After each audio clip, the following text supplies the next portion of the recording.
इस हॉस्पिटल के संगे बुनियाद से लेके और आज इस कंस्ट्रक्शन तक,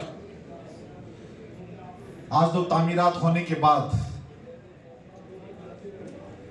जो खुशी तमाम जो यहाँ के बासिंदे ही नहीं बाहर के लोगों को भी हुई, और हम कई मर्तबा सबीर साहब यही कहते हैं कि भीलवाड़ा के लोगों ने ताउन करके इस हॉस्पिटल की संगे बुनियाद के बाद संचालन तक ले आए। सबीर साहब, मैं एक बात कहना चाहता हूं, आप दोनों शख्सियत तो पता नहीं क्यों किसका नाम क्यों किसकी बात कह के, और ये आपके इतने शानदार जो चैरिटेबल जो स्टेज बैठे हैं, हमारे साथी जो बोरा से बैठे हैं, आप तो आज डॉक्टर साहब के भी माइनस नंबर करके मैडम को भी आपने मार्किंग ज़्यादा कर दी। लेकिन एक चीज़ ध्यान रखना, कोई भी मेरे साथी जो मौजूद बैठे हैं, याकूब साहब, वसीम भाई और तमाम, अगर जब तक आपकी मुखालफत नहीं होगी तब तक आपका जो ये काम जो है कभी पूरा नहीं होगा। आपकी मुखालफत का रीज़न ही आपका सक्सेस होने का कारण मानता हूँ। सबीर साहब, आज जो जिस डाइस पे मेरे जिक्र कर दूं, मैं जिस जगह खड़ा हूं, हमारे कायम खानी समाज के चुनाव हुए थे, मेरे भी कुछ मंत्रीगण और कुछ बाहरी लोग मेरे मुखालफत की और मुझे हाई कोर्ट तक घसीटा। मैंने खूब लड़ाई लड़ी। अगर मैं वो लड़ाई नहीं लड़के मैं मेरे घर चला जाता तो आज इस मुकाम पे नहीं होता। मैं दाद उनको देता हूँ ईमानदारी से, अगर वो नहीं होते तो आज मैं नहीं होता। इसलिए मेरे लिए अल्लाह के बाद उनको याद करता हूँ कि अल्लाह इनकी लंबी उम्र अदा करे। क्यों सोचते हो, मैं कल एक कोई हजरत आए हुए थे यूपी के, उन्होंने कहा कि कुछ लोग आ जाते हैं कुछ समय के लिए, उनका काम क्या करना क्या नहीं करना उससे हमें कोई मतलब नहीं होता। अगर आपको ये लग रहा है कि रास्ता वो बंद कर रहे हैं तो कुछ समय के लिए अपना रास्ता बदल दो। हो सकता है दूसरे दिन हमारे नबियों को भी कई समस्या आई, उन्होंने अपना वो जगह छोड़ के पुणे कुछ समय के लिए बाहर चले गए उस कस्बे से, उस शहर से। लेकिन आज जो इस्लाम फैला वो उन्हीं के कारण से फैला है। इसलिए आप बार बार किसी का जिक्र करते हो, ये आपकी मर्जी है। आप जिस दिन जिक्र करना छोड़ दो उस दिन इससे आगे और बढ़ोगे, ये मैं दावे के साथ कह सकता हूं। हमेशा जो बोर्ड की जो मीटिंग हुई, या तो अल्लाह जानता है, मुझे ना सबीर साहब से दोस्ती थी ना रफीक भाई से, लेकिन एक काम से दोस्ती थी, मेरा एक जुनून था। मुझे अशोक गहलोत ने जो मंत्री बनाया, मुझे बोर्ड का चेयरमैन बनाया, मैं जब कभी कभी हफीज साहब से मिलता था, जब मैं राजस्थान यूनिवर्सिटी में पढ़ता था, मैं दिल से ईमानदारी से उनकी मदद, मैं उनकी जो बात कहते थे हम उनको मतलब दिल पे उतारते थे कि इन जैसी शख्सियत एक साधारण परिवार से, हो सकते हैं फैक्ट्रीज बहुत सारे पैसे वाले होंगे, इस राजनीति में अगर शिवचरण माथुर किसी के कहे अनुसार काम करता तो हफीज साहब थे। हमें कहते थे कि आप लोग बेटा ऐसा आदमी बनो कि जो आप आगे बढ़ने की बात करो। अगर हम किसी इंसान को सीख करके अगर आगे बढ़ते हैं, सबीर साहब आप कह रहे थे मैंने 71 या जो भी जो बता रहे हो, तो क्या सबीर साहब वो भीलवाड़ा में दूसरे नहीं थे? मयूर जो आपके जुजनू वाले आपको एक्सेप्ट कर रहे हैं करोड़ों रुपए में, उनको यही पता नहीं आपने दादा के साथ, उसके बाप के साथ और उस बेटे के साथ भी काम कर रहे हो, ये आपकी काबिलियत है। इसलिए ये आपकी ईमानदारी है। अगर आज आप अपनी ईमानदारी नहीं निभाते तो हजारों करोड़ का बजट सबीर अहमद नहीं करता, और सबीर मुसलमान महिलाएं और बहुत पैदा करती है, दूसरा सबीर आ जाता। लेकिन आपकी काबिलियत, ईमानदारी और लगन के साथ आपने जो काम किया, मैं आपको सलाम करता हूं। वक्फ बोर्ड में कई बहुत सारी समस्याएं आती है, जो इंसान काम नहीं करता है वो 100% मुखालफत करता है। क्योंकि मेरा एक कर्मचारी बैठा है, इसने मुझे कई बार कहा था, जब मैं भी, अल्लाह जानता है मेरा कभी इरादा नहीं था याकूब भाई, हालांकि बात कहनी नहीं चाहिए, मैं सोचता नहीं था कि मैं वक्फ बोर्ड का चेयरमैन बनूं। मैंने सोचा मैं मुझसे अल्लाह जिससे काम ले लेगी और जो अशोक गहलोत साहब हमें जो बना देंगे, लेकिन जिससे मैं डर रहा था उसी की मुझे जिम्मेवारी मिली। लेकिन जब धीरे धीरे हमने कोशिश की, इन्होंने सब लोगों ने, पूरे बोर्ड ने, सबीर साहब जिस दिन आपको एनओसी दी किसी बोर्ड के मेंबर ने आपकी मुखालफत नहीं की, उसके बाद क्या हुआ, आप अच्छा काम किया इसलिए आपकी मुखालफत हो रही है। आज तो लोग जहां थे वही हैं। इमाम हुसैन के साथ कोई बार रात को चले, लेकिन दूसरे दिन को वहीं पहुंच जाते जहां थे, क्योंकि उनको मुकर्रर था कि यहाँ लड़ाई होनी है, उनकी मौत जो सही होना है। आपने निश्चित रूप से मेहनत की है, आपको कहां डरने की जरूरत है? हमें हमारे वलियों से, हमें उनका वास्ता मानते हुए हमें उनसे सीखना चाहिए, कौन क्या करता है, हमें उनसे क्या फर्क पड़ता है। आपने जब वक्फ बोर्ड में तमाम लोगों ने आपको एनओसी देने की बात आई, हमारे साथ आपका मुआहिदा था कि वक्फ बोर्ड की हॉस्पिटल चलेगी, कोई भी वक्फ बोर्ड का चेयरमैन आएगा, मैं ट्रस्टी नहीं हूं, वक्फ बोर्ड का चेयरमैन ट्रस्टी होगा। लेकिन याकूब साहब ये भी था कि जब इसकी इनकम होगी उसका 50% वक्फ बोर्ड लेगा। गलत तो नहीं बोल रहा हूं? सही है, बिल्कुल सही। लेकिन इनकम के साथ, क्योंकि जो भैया बैठे हैं ये, इन्होंने भी बहुत सारी जमीनें पड़ी थी, इन्होंने महिला कटला बनाया, इन्होंने मुसाफिर खाना बनाया, इन्होंने दुकानें बनाई। लोगों ने इसके साथ तो इतनी जाति की इस आदमी के हाथ पैर तक तोड़ दिए गए थे, लेकिन आज वही टोंक के लोग इसको सलाम करते हैं। मेहनत की, काम किया, लेकिन वो जो करने वाले लोग थे आज उनसे माफी मांगते हैं। इसलिए कौन क्या कर रहा है वो हमारे साथी हैं। जैसे याकूब साहब कह रहे थे, याकूब साहब मेरा दिल तो गेंडे के खाल की तरह है, आप जहां कहो उनके दीन और ईमान से जो साथी हमारे साथ बैठना चाहता है, अल्लाह और अल्लाह के रसूल को मान करके, मैं तो देखो जात का कायम खानी, और हमारे शेखावाटी में कहावत है, जो अपनी बात पे कायम है सो कायम खानी। मैं तो अपनी बात पे अटल रहूंगा, उनकी गारंटी कौन लेगा? आप बता दें। मैं तो आप कहो आई एग्री मेरे बोर्ड के मेंबर के साथ, मेरे बोर्ड के कंप्लीट मेंबरों के साथ, लेकिन लड़ाई वर्तमान हालात को देखी अच्छी नहीं लगती। हम सब मिल करके जब उस सफ में जब नमाज पढ़ते हैं, कौन किससे बोलता नहीं बोलता है, जब हमारा पेशिमाम अल्लाह अकबर करता है, तो हम उस नियत बांध के जितने जो फर्ज होते हैं उसके पीछे हम अदा करते हैं। कहां तकलीफ हमें? इस वर्तमान हालात में भी अगर आप इसी लड़ाई में घुसते रहे तो कुछ दिन बाद ना तो हॉस्पिटल रहेगी, वक्फ बोर्ड पे बड़ी मेहरबानियां हो रही है आजकल, अगर बिल आ गया तो आप चाहे कितनी रकात की नमाज की आप कर लेना, वो नियत कोई फर्क नहीं पड़ता। जब मेरे दिल में कुछ है ही नहीं, मैं जब नमाज से नियत से पहले ही किसी बुराई के खिलाफ जब वो इंसान मेरे सामने आता है, मैं उसकी नियत कर लेता हूँ, नियत में भी नियत हो जाती है, तो फिर हमारे काम में भी फायदा नहीं होगा। इसलिए अगर हम लोग आपने भीलवाड़ा में जिस तरह का ताउन करके, और जब आपके पास याकूब भाई जैसे लोग बैठे हो, और जो भी बुजुर्ग जो मैं हंस रहा था उनको, जो आपके माइनिंग वाले 15 लाख रुपए दे के गए थे, मैं जब भी आता हूं तो हमेशा 5 लाख बढ़ा देते हैं। पिछली बार भीलवाड़ा आया मैं, नगर पालिका ऑडिटोरियम में शायद उसमें 5 लाख थे, उस दिन बोले 10 लाख। आज ये सबीर साहब की जो ना, ये शेख फैमिली जो ना, ये बहुत होशियार होती है, ये भी मायसूनी बनियों से भी ज्यादा तेल है, बहुत तेज है। मतलब हिंदुस्तान में 2 कम्युनिटी बहुत तेज है। मैं पिछली बार भी कहा था, हिंदू में माहेश्वरी और मियाओं में तेली, ये अंसारी बहुत तेज होते हैं, इनसे बढ़िया बिजनेसमैन कोई नहीं है, और ये इनसे भी ज्यादा सातिर है। किसी के जेब से पैसा मोहब्बत से निकालना और लगा देना, और तामीर खड़ी करके ये बताना कि कल बीमार होंगे तो ये हॉस्पिटल मेरे बाप का नहीं, ये तमाम कौम का हॉस्पिटल है, ये दाई हलीमा हॉस्पिटल। आज वसीम साहब मेरे यूनिवर्सिटी के पुराने साथी है, ये उदयपुर यूनिवर्सिटी से थे, मैं राजस्थान यूनिवर्सिटी से था, लेकिन जब आज इन्होंने एजुकेशन कल इंस्टीट्यूट कल इनका इंस्टीट्यूट का प्रोग्राम था, मेरे साथी एक professor joint secretary professor Naeem फलाई इनके आए थे, उन्होंने कहा कि मैं उनके जा रहा हूं, तो मैंने कहा वो हमारे साथी हैं, जाना चाहिए। जब वो वापस गए तो उन्होंने रास्ते में इनकी, मुझे बहुत अच्छा लगा। इसलिए ये हॉस्पिटल का बनना, इस काम का होना, सिर्फ सराय का बढ़ाना, आपने ई लाइब्रेरी की बात की, हमने तो एक एनओसी, आप छुपा क्यों रहे हो, हमने तो एक एनओसी और दिया इनको, ये जो बहन बेटियां बैठी इनको भी बताइए ना, आपने ई लाइब्रेरी और मार्केटिंग भी एनओसी मैंने दिया आपको, क्योंकि जब आप काम करने की हमें पता कुव्वत है, कैपेसिटी है। इस वक्फ बोर्ड में याकूब साहब तो तमाम जो कौम के अलग अलग सूबे से आए जो लोग बैठे हैं, अगर सबसे ज्यादा एनओसी के साथ एनओसी नहीं दी हमने प्रैक्टिकल भी किया।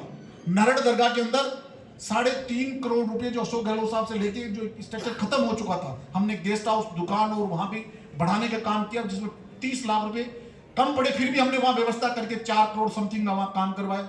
हमने नागौर के अंदर जो दरगाह के हालात थे, ये हमारे कर्मचारी नकवी साहब बैठे, इनको ज्यादा पता है, वहां के इंचार्ज रहे, हमने वहां हॉस्पिटल, छोटी डिस्पेंसरी, वहां पे मुसाफिर खाना, वहां पे ई लाइब्रेरी, वहां पे हॉस्पिटल, वहां पे दरगाह भी, क्योंकि वक्फ बोर्ड तो सारे मसलूक का मामला है, हम किसी मसलक की बात नहीं कर सकता, क्योंकि जब मैं वक्फ बोर्ड के चेयर पे बैठता हूँ, मेरे साथ बोरा आता तो मैं बोरा बन जाता हूँ, शिया आता तो शिया बन जाता हूँ, देवबंदी आता तो देवबंदी बन जाता हूँ, बरेलवी आता तो बरेलवी बन जाता हूँ, इसलिए मैं हर मसलक को मानता हूँ, चेयर पे बैठता हूँ तब, बाकी मेरा अल्लाह जानता है मुझे क्या करना क्या नहीं करना।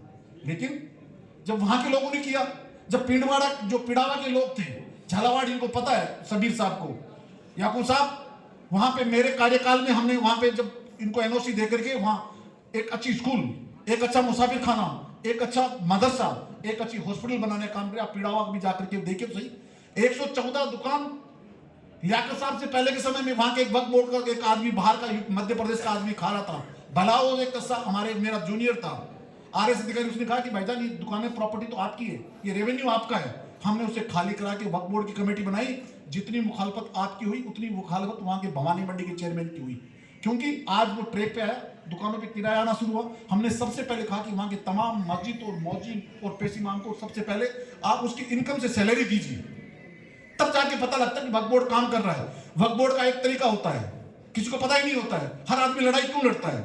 100 रुपए की इनकम होती है, 1 लाख की मान लो, याकूब साहब हमें मिलते हैं 7 रुपए, 7%। असली लड़ाई तो 93% की है डॉक्टर साहब, क्योंकि जब भाई साहब नहीं बनते हैं, जब तो अजीबोगरीब कपड़े पहनते हैं, अजीबोगरीब सीधे साधे लगते हैं, और 3 साल में वो भाई साहब BMW में घूमते हैं। वो पैसे कहां से है उनको ये पता नहीं। असली हलाल और हराम तो वहां आता है। ये पैसा तो उन लोगों के लिए बना था जो वक्फ करने वाले की नीयत थी कि जो गरीब, बेवा, एसआई, मजलूम, उन लोगों का पैसा था ये वक्फ बोर्ड। किसी सियासतदान के जो उच्च लोगों के लिए पैसा नहीं था, लेकिन उसको हम भूल जाते हैं। उसके अलावा कोटा के अंदर इन्होंने कहा, सबीर साहब ने रखा कि वहां भी एक हॉस्पिटल बननी चाहिए। हमने वहां राजस्थान के इतिहास में पहली बार 3 एम्बुलेंस की व्यवस्था की। वहां जनाजे के लिए जो ट्रॉलियां जो आती है वो एसी की नहीं होती, कई बार रात को 24 घंटे 48 घंटे कई बार मैयत को रखने में समस्या होती है, हम दूसरे से मांग के लाते हैं वो चारपाई।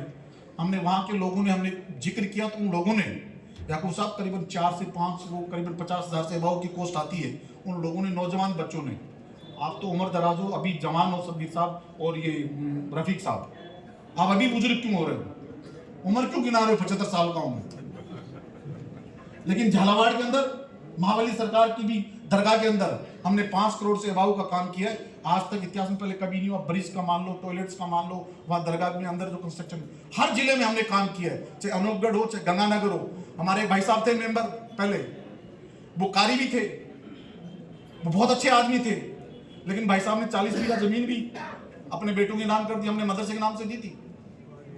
जैसे आज हॉस्पिटल आपकी नहीं है, वह बोर्ड की है, कल को आप रफीक भाई और आप अपने बच्चों के नाम कर दो, लेकिन उसको आप लोगों ने बोर्ड में प्रस्ताव रखा। आज उस मस्जिद की इनकम से याकूब साहब गंगानगर और हनुमानगढ़ के पेशीमाम भाई वहां के जो मौजिन हैं उनको तमाम लोगों को सैलरी देते हैं। अजमेर शहर के तमाम जो जितनी मस्जिद हैं उनका बिजली का भी खर्चा वहन करता हूं, और उसके पेशीमाम और मौजिन का भी खर्चा वक्फ बोर्ड देता है। इनकम होती है तो हम रोकते नहीं है। हमने 100 से अबाव लड़कियों को हमने स्कॉलरशिप दी, कई बार हमारे पास नहीं होती है तो रफीक भाई जैसे कोई भी आदमी आता है, हम देख लेते हैं, डॉक्टर साहब आते हैं या मुश्ताक साहब आए कि यार इसकी 30,000 40,000 की फीस है, तो वो इंसान अगर बैंक में डायरेक्ट अगर इस स्कूल के कोर्स में जाती है तो कोई आदमी ना नहीं करता, लेकिन उसमें ट्रांसपेरेंसी होनी चाहिए। नहीं कि पहले खान ले और फिर मैं किसी को दूं, तो वहां गड़बड़ हो जाता है। मैंने लिए 100 रुपये और मैंने भेजे 50 रुपये। इसलिए कौन क्या करता है, इस वक्फ बोर्ड में सालों से लोग बैठे, हम सब मिलकर के इस कौम की जाजम पे हम हमारी ईमानदारी से बैठना चाहते हैं। याकूब साहब वो आए, रमजान तो जिएंगे जब तक आएगा, अल्लाह जानता है कौन किसके अमाल किसके काम आएगा। अमाल में तो किसी की गारंटी नहीं है, जब खुदा के घर जाएंगे वहां गारंटी जरूर होगी। जब बीवी मेरी नहीं, मेरा बच्चा मेरा नहीं, मेरे माँ बाप मेरे नहीं, आखिरत में हम किसको जवाब देंगे। जब आपकी मैयत होती है तो जब आपकी बीवी आपका नाम नहीं लेती, आपका बाप बेटा आपका नाम नहीं लेता, आपका परिवार का आदमी आपका नाम नहीं लेता, ये कहते हैं जनाजे को जल्दी उठाइए और इस मैयत को जल्दी ले जाइए, आप किसकी बात करते हो, कौन किसका है। आपके अमाल जरूर आपके हैं, आपने क्या किया वो आपका है। आज आपने जो किया है ये आप रहे नहीं रहे, दोनों आदमी आपकी कमेटी रहे नहीं रहे, खान रहे नहीं रहे, लेकिन ये दाई हलीमा हॉस्पिटल रहेगी रफीक साहब, आने वाले लोग आपको याद रखेंगे। इसलिए ये इस्लाम जो ना, इस्लाम किसी का मोहताज नहीं है। कौन आया कौन गया, कौन राजा थे कौन फकीर थे। कभी दिल्ली के बादशाहों ने सोचा था कि मुगलों के परिवार की क्या हालत होगी, वहां कबूतर बोलते हैं। कभी हमने सोचा था कि हमारे पूर्वज किस हालात में थे। 1947 से पहले लोग कहते हैं मुसलमानों की, जो भी वसीम भाई कह रहे थे, ये मुगलियत सल्तनत थी, फलां सल्तनत थी, और कई बार ये इमरान कायम खानी, हम बैठे, हम कायम खाने को भी गलत फहमी होती, हम भी नवाब रहे। लेकिन अब वर्तमान में हालात आपके क्या है, जो वसीम भाई कह रहे थे, हम जब तक एजुकेशन में दूसरी बिरादरी के साथ डॉक्टर साहब बैठे हैं, डॉक्टर साहब के साथ उनकी वाइफ जो आज डॉक्टर हैं, या मुश्ताक साहब जो आजकल एजुकेशन जो हेल्थ में जो है, ये लोगों से नाम लेने से काम चलने वाला नहीं है। हमारा परसेंटेज ऑफ रेशो देखो, एक मालपुरा टोंक के अंदर आता है, जहां नकवी कम्युनिटी राजस्थान में मालपुरा में पाई जाती है, वो खाली कहीं नहीं पाए जाते, लेकिन कब्जा हर जगह मिलेगा उनका, क्योंकि वो पढ़ने में राजस्थान के मुसलमानों के जाट में सलाम करता हूं हमेशा, कहता हूं दावे के साथ, आप कोर्ट जाओगे तो आपको नकवी मिलेगा, आप नर्सिंग में जाओगे तो नकवी मिलेगा, आप पीटीआई में जाओ तो आपको डॉक्टर मतलब नकवी मिलेगा। अब तो स्पोर्ट्स में भी कब्जा करना शुरू कर दिया है। तो थोड़े से ना ये लोग, आप उनको देखो, उनकी काबिलियत तारीफ तो देखो, ये नकवी है, देख लो इतना फर्क पड़ता है।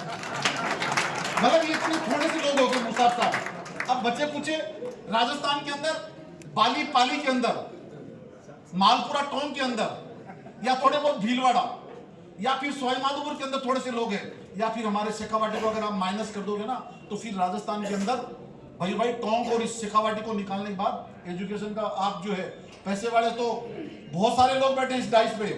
याकूब भाई भी बहुत पैसे वाले हैं, हम तो कहीं नहीं हटते, मैं तो किसान का पुत्र भी हूँ और फौजी का पुत्र भी हूँ। और ये डॉक्टर साहब गलती से डॉक्टर एक अकेला बैठा है बेचारा मुश्ताक साहब, पैसे वाला तो आप बिरला जी हो, वसीम भी पैसे वाला है, हम तो दोनों कायम खानी गरीब है। तो इसलिए, लेकिन एजुकेशन में हम आपसे ज्यादा होशियार है। अगर राजस्थान का अफसर हर दूसरे व्यक्ति को देखोगे तो 95% आपको राजस्थान में कायम खानी मिलेगा। हम मां के पेट से नहीं है, हाईकोर्ट जज होगा तो हमारा होगा, और आर्मी में 100% हम होंगे। मेहनत करो, कौन रोकता है? आज याकूब भाई के फैक्ट्री लगा रहे हैं, इनके भाई लगा रहे हैं। अभी जो ये कह रहे थे सबीर भाई कि वहां नीमच के अंदर जो अभी फैक्ट्री लगाई, हमेशा जिक्र करते हैं उस इंसान का। ये हमें फख्र ये होता है कि ये मुसलमान है, उसकी फैक्ट्री है, लेकिन एक फैक्ट्री से काम चलने वाला नहीं है। अभी आरएस के अंदर 12 आरएसी बचे हैं, मात्र 12। मुश्ताक साहब अभी ये नहीं 16 नहीं, अभी 2-3 बीआरएस ले लिए, अभी 1-2 का प्रमोशन हुआ है, ताजा है ना। और आईएएस के अंदर जो बार वसीम भाई इशारा कर रहे थे, इकबाल साहब, मैं समझ रहा था ये कहाँ संदर्भ रख रहे हैं, वो बहरू खान जी जस्टिस के लड़के हैं, और वो भी गलती से कायम खान है।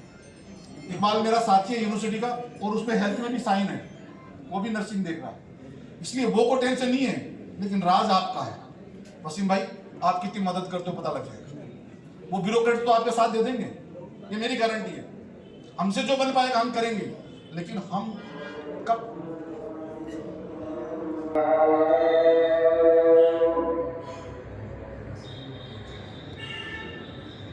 नाराज होता है, वालिद भी नाराज हो सकते हैं, वालदा भी नाराज हो सकते हैं। कल तक हमारी मुखालफत कर रहे होंगे, नाराज होंगे आपसे, आपके इस सिस्टम से, समझ नहीं पा रहे होंगे। इसलिए याकूब भाई हम समझाएं, आप जो कभी आदेश देंगे, बोर्ड ना कल खिलाफ था ना बोर्ड के मेंबर, आज हम सब मिलकर के इस हॉस्पिटल की तामीर में हम लोग चाहते हैं कि हॉस्पिटल आगे बढ़े। और एक भाई अगर वो सिस्टम से बैठ के, अगर याकूब साहब अगर इस भीलवाड़ा की कौम की जाजम पे बैठ के अगर कोई चीज़ का निपटारा होता है, तो हम उम्मीद करते हैं इंशाल्लाह कि आए, बैठें, आगे बढ़े। मेरा फ़र्ज़ है, मेरा काम है कि आपकी आदेश की पालना हम करेंगे, लेकिन मान और सम्मान के साथ वो इस हॉस्पिटल में जुड़ने की बात करें। कोई बड़ा है ना कोई छोटा है, ना मैं चेयरमैन, मैं एज एक अकलियत के छोटे से आदमी की हैसियत से, जिम्मेवारी अलग चीज़ है, आज है कल नहीं रहेगी, लेकिन मैं लास्ट तक सांस रहेगी इस दुनिया में, मैं आपका साथी, एक मित्र, एक परिवार के सदस्य के रूप में मैं आपके साथ रहूँगा।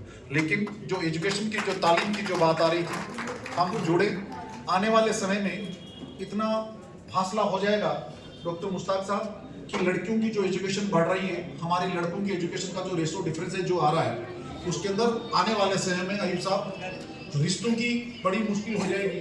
क्योंकि माफ़ करना, बहन बेटी बैठी हैं, ये सोचेंगी कि हमारे नाराज़ हो गए। लड़का फिर भी कम पढ़े लिखी से शादी कर सकता है, लेकिन लड़की ज़्यादा पढ़ गई तो फिर वो शादी एक कम पढ़े लिखी से नहीं करेगी। इसलिए हमें इल्म का भी पूरा ध्यान रखें कि हम आज के समय में दूसरे मजहब के बराबर हम लॉयर लो बने, सीए करें, कुछ भी करें। जैसे याकूब साहब कह रहे मेरी बहू घर कमाती है, याकूब साहब आप तो दिखावे के लिए, आप तो हाथी के दांत, तो आपके पैसे कहाँ कमी है यार, आप तो दिल खोल नहीं रहे, पता नहीं कहाँ कंजूसी का लोग लग रहा है, मेरे समझ से बाहर है। और ना सबीर साहब बोल रहे हैं और ना रफीक भाई बोल रहे हैं। शायद हो सकता है ये कि तीनों आप या तो मतलब गुड्डा गुड्डी का खेल खेल रहे हो तीनों आदमी, इसलिए है ना। एक मिनट, वो तो मुझे पता है, उस पर नहीं है।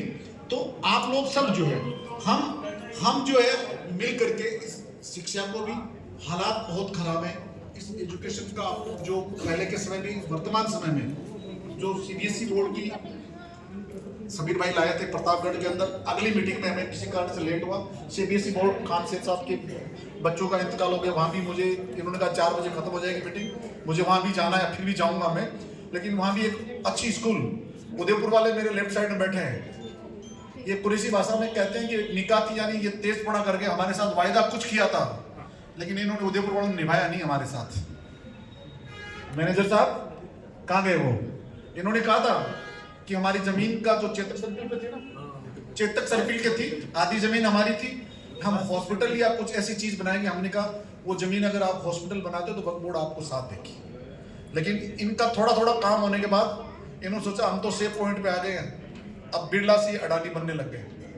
ये इसलिए मेरी नाराजगी आपसे, आप इसको निपटारा करें बोर्ड के मान सम्मान के साथ। जो आपका वायदा था आप उसके धरातल पे उस हॉस्पिटल, गेस्ट हाउस जो बनाना चाहते हो, जो गलत है सही है तो समझा, फोकट में मुलाजी बनने के फायदे हैं। तो इसलिए मतलब जो कहो तो करो। और गलिया कोट ये भी वक्फ बोर्ड की है, बोरा साहब बैठे, ये सबसे ज्यादा हमें जो इमदाद हम कभी भी रिक्वेस्ट करते हैं तो हम कभी खाली हाथ नहीं आते। बस आप कपासन के अंदर हॉस्पिटल, जो हर आदमी हर मसले को मानने वाले मसले की बात नहीं करता, लेकिन जितना बेहतरीन काम वहाँ हॉस्पिटल, स्कूल, दरवा, जो भी चीज़ें हैं, हमें वक्फ बोर्ड का वहाँ मैनेजमेंट, जो कल हमारे साथी वहाँ आए थे देख के, मतलब हर जगह कहीं ना कहीं हम चाहते हैं अच्छा काम हो। हमारे कार्यकाल में, हमारा जो कार्यकाल बचा है उसमें हम बेहतरीन करने की कोशिश करें, जिससे हमारी और हमारे बोर्ड की उन्नति हो, लोगों को रोजगार मिले। अयूब भाई और जो सबीर साहब ने फरमाया, रमजान के बाद आप बिस्मिल्लाह करें। जो आदमी गोश्त रोटी की दावत दे रहा है, हम पीछे क्यों हटे? आना ही तो है हमें। आप दावत दे रहे हो, सीबीएसई बोर्ड बना रहे हो, अल्लाह आपको यूनिवर्सिटी के जो वसीम भाई बैठे हैं, याकूब साहब और सबीर भाई बैठे हैं, मैनेजमेंट, क्योंकि उन्होंने बढ़िया की नौकरी की, बढ़िया फोकट में पैसा नहीं देता, खाल उतार के देता है। तो रात सुबह 8 बजे से लेके 12 बज जाती है सबीर साहब को, अब बोलने लगे, पहले तो बोलते ही नहीं देते। तो ये आप इनसे मैनेजमेंट इन्होंने कैसे बनाया हॉस्पिटल, इनके मित्र, इनके इंजीनियर, इनसे सीबीएसई की जो आप करना चाहते हो इनके साथ बैठे करें, स्कूल खोले आप। और इसकी सख्त आवश्यकता है। जब आप झुंझुनू में जब आप देखते हो, सीकर में आप जब देखते हो, लड़का और लड़की जब हर मजहब का व्यक्ति पैदल जाता है, तो वहाँ क्या अकलियत के लड़के और लड़की भी वहाँ पैदल जाते हैं। आज आर्मी में कर्नल भी है, राजस्थान पुलिस में, दिल्ली पुलिस में अगर एडिशनल डीजीपी अगर है तो वो डीडवाना की एक लड़की जो कायमखानी परिवार, एक साधारण फौजी की लड़की है, वो भी है।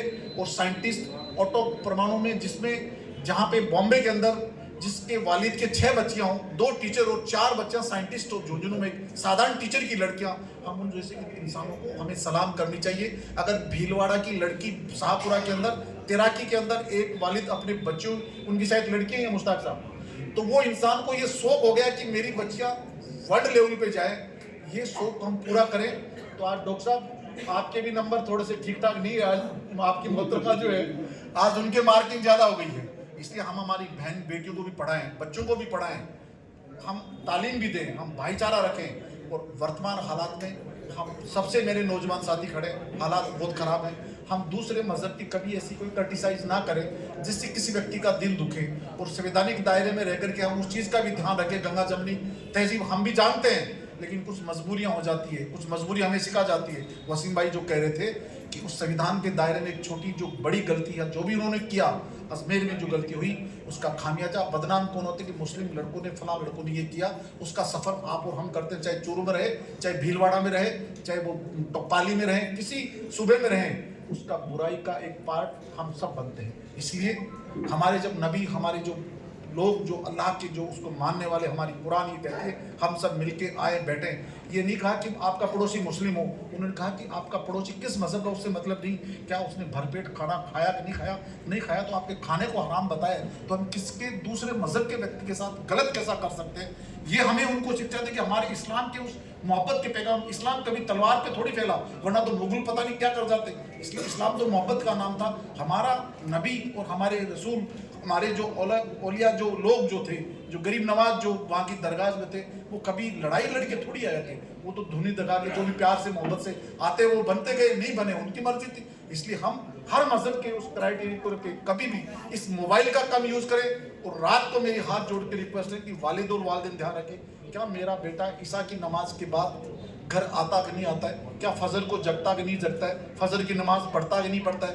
रात को जिस चौराहे पे बैठने वाला अगर कोई लड़का मिलेगा तो वो मुसलमान मिलेगा, गैर मुस्लिम आपको कभी चौराहे पे नहीं मिलेगा, ये दावे के साथ कह सकता हूँ। उसमें मेरा भी लड़का हो सकता है, सबीर भाई का भी हो सकता है, याकूब भाई का भी हो सकता है, हम उसकी नहीं करें। सब बच्चे हमारे हैं, हम हमारे बच्चों को कैसे तालीम तरबियत दे सकते हैं, ये हमें सोचना चाहिए।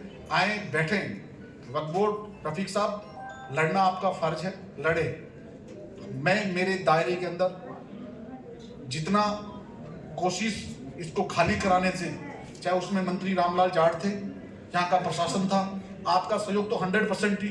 आप जियोगे तब तक, आखिरी सांस तक आप तो वक्फ हो दोनों आदमी, इसलिए आप तो भूल जाओ। आपके